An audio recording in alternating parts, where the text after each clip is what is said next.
Good day everyone. So for today's video, I will be presenting to you the lesson 7, which entitled Issue and Taxation in the Philippines. Okay, so now let's talk about taxation and what is it all about. Are you ready? Okay, now let's go. Taxation started during the Spanish time in the Philippines. So the Filipinos were compelled to pay tribute or tax to pay for the administration of the country, construction of churches, government buildings, roads, bridges, and improvement of transportation and communications. Originally, the tribute was 8 reals. 1 real is equivalent to 12 centavos, but was raised to 10 in 1602, then increased to 12 in 1851.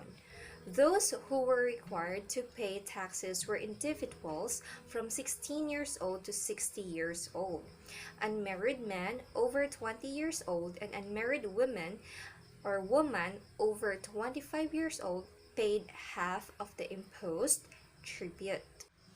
In the Philippines today, these are two kinds of taxes. First, we have the national taxes and the local taxes. So first, let's talk about the national taxes. So when we talk about national taxes, these are imposed by the national government through the National Internal Revenue Code, Tariff and Customs Code. So when we talk about local taxes, these are those collected by the local government units or the LGUs based on the local government code. So some of these local taxes are the real property tax and community tax. So taxes are paid for the use of public services, construction of infrastructural projects, for the salaries of the government employees, and for the operating expenses and others.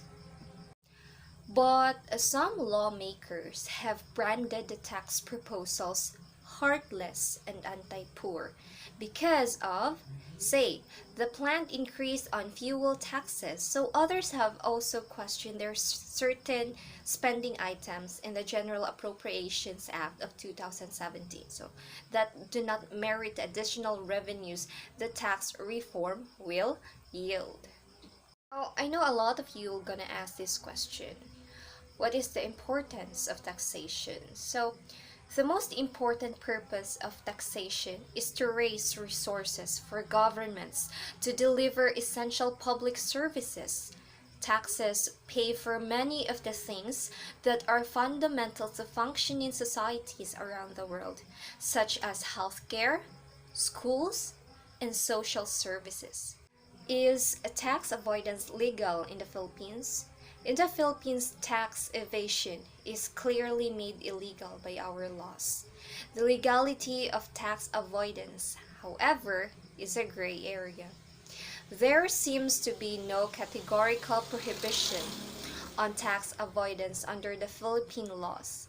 However, the Bureau of Internal Revenue rules and decides as if there is. Is taxation a policy? Taxation is as much as a political issue as an economic issue.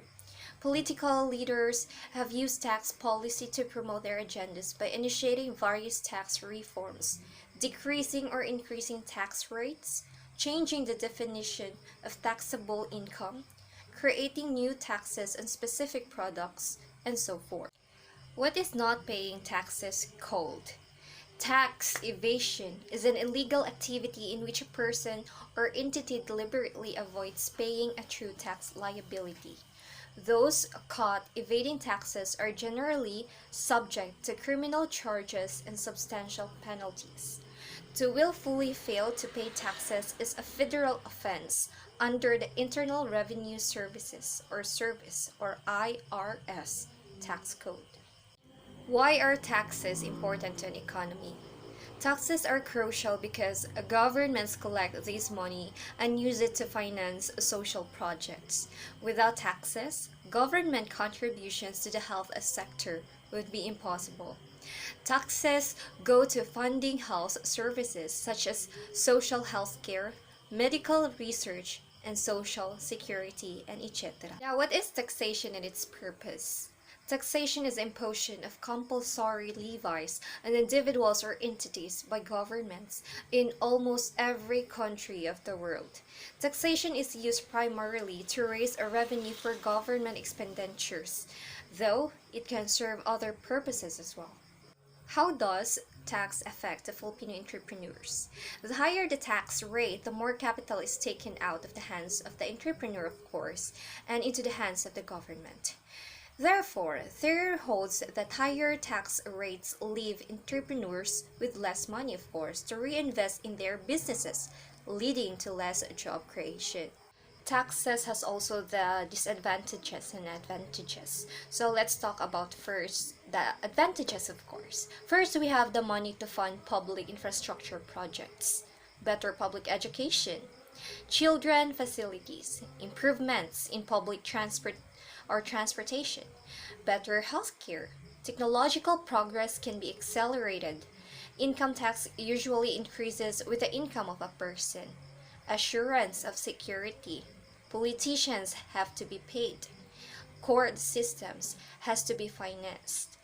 Money for military services. We need firelighters. Social study to contribute one's part. Assurance of social security schemes. Mitigation of the wealth gap between the poor and the rich. Now let's go to the disadvantages.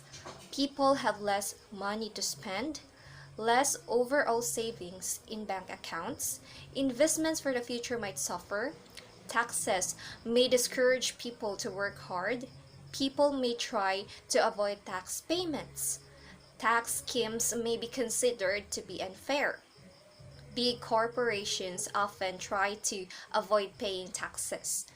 Money may be spent in an ineffective manner, and politicians may act opportunistically, and lobbying may lead to a waste of government funds and confine freedom. What type of taxation is imposed in our country, Philippines?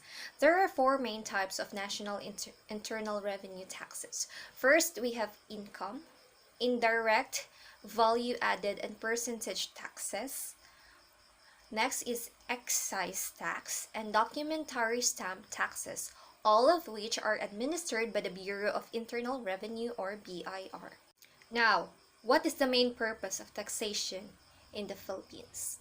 Revenue or fiscal, the primary purpose of taxation on the part of the government is to provide funds or property with which to promote the general welfare and the protection of its citizens and to enable it to finance its multifarious activities. Rich Filipinos are not paying their fair share of taxes. Have you known someone? We personally paid our own taxes. The VAT, value added tax, that is one of those. So the problem here in our country, the Philippine tax system is only mildly progressive and even borderline regressive. In many instances, poor Filipinos effectively pay a larger fraction of their income in taxes. So if you have time, you can have research about those people who are not paying fair to the taxes in our country. They are really rich, but I don't know what is the reason why they don't want to pay taxes fairly as we are.